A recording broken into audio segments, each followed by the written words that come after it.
साधु और भोला चेला। एक बहुत ही पहुँचे हुए साधु थे। आसपास के कई गांवों में साधु के अनुयायी रहते थे। उन्हीं अनुयायियों में साधु का एक प्रिय शिष्य था रामानंद। रामानंद स्वभाव से बहुत ही भोला और साधारण व्यक्ति था। रामानंद हमेशा भगवान की भक्ति में डूबा रहता था। साधु हमेशा रामानंद को आश्रम आने और भक्तों को सही मार्ग दिखाने के लिए कहते, लेकिन रामानंद हमेशा घर परिवार का कहकर टाल जाता। रामानंद हमेशा कहता, मेरे बिना मेरी पत्नी और बच्चे नहीं रह सकते। मेरे अलावा उनका कोई सहारा नहीं है। मेरे बिना उनका निर्वाह कैसे होगा।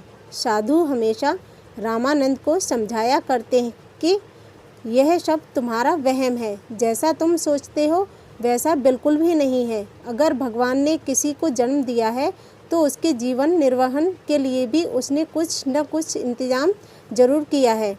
तुम व्यर्थ ही चिंता करते हो। एक दिन जब रामानंद साधु के पास सत्संग के लिए गया तो साधु ने फिर रामानंद को वही बात समझाई और कहा कि अगर तुम्हें देखना है तो तुम परीक्षा करके देख सकते हो। रामानंद मान गया। साधु ने रामानंद को प्राणायाम के द्वारा सांस रोकने की कला सिखा दी। कुछ दिनों बाद सब रामानंद परिवार के साथ नदी में नहाने गया तो वह सांस रोककर नदी के दूसरे ओर निकलकर जंगल में छुप गया और साधु के आश्रम पहुंच गया। इधर रामानंद के परिवार वालों ने रामानंद को बहुत ढूंढा, लेकिन रामानंद नदी में कहीं नहीं मिला। रामानंद के परिवार वालों ने यही सोचा कि रामानंद नदी में डूबकर कहीं दूर बह गया होगा। पूरे गांव में शोक की लहर दौड़ पड़ी। रामानंद को जानने पहचानने वालों का रामानंद के घर तांता लग गया। साधु के सभी अनुयायी भी रामानंद के घर गए। अनुयायियों ने देखा कि रामानंद तो बेचारा मर गया और पीछे उसकी पत्नी और बच्चे रह गए। अब इनके भरण पोषण की जिम्मेदारी हमारी है। बस फिर क्या था, सबने अपनी अपनी तरफ से सहायता देना शुरू कर दी। किसी ने आटे की जिम्मेदारी ली, किसी ने दाल की जिम्मेदारी ली, किसी ने चावल की व्यवस्था करने की जिम्मेदारी ली। धीरे धीरे सारी व्यवस्था हो गई। साधु के अनुयायियों ने गांव की एक धर्मशाला में कमरा लेकर रामानंद की पत्नी और उसके बच्चों की ज़रूरत की सारी चीज़ें रखवा दी। साथ ही दूध और बाकी खर्चों के लिए उसके महीने का खर्चा बांध दिया।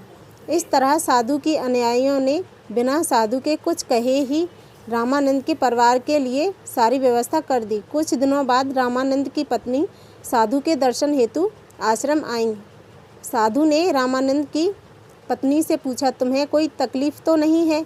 रामानंद की पत्नी ने हाथ जोड़ते हुए विनम्र पूर्वक जवाब दिया, गुरुजी, जो व्यक्ति चला गया उसकी पूर्ति तो कोई नहीं की जा सकती, लेकिन हमारा जीवन निर्वहन पहले से भी अच्छा हो रहा है। साधु ने आश्चर्य से पूछा, पहले से भी अच्छा कैसे?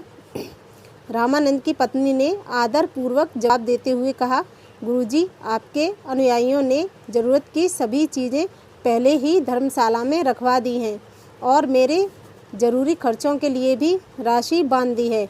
अब जब भी जिस भी वस्तु की ज़रूरत होती है सब मिल जाता है।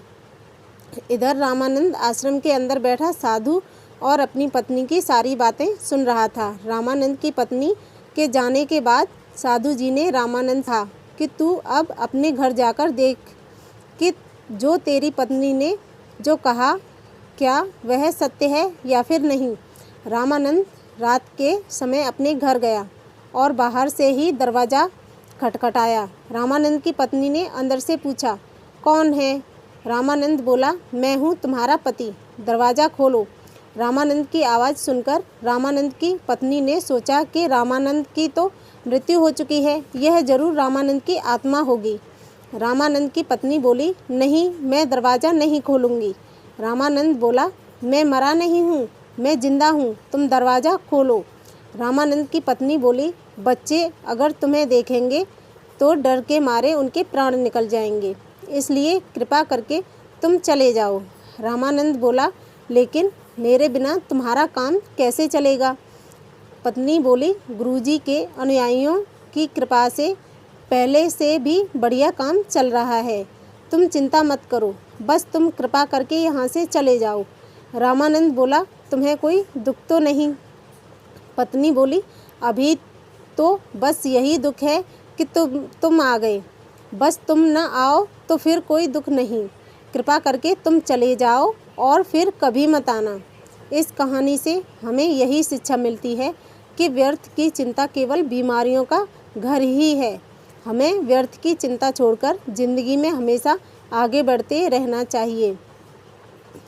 आपको हमारी कहानी कैसी लगी कमेंट में ज़रूर बताएं। चैनल को सब्सक्राइब करके वीडियो को लाइक करें। Thanks for watching.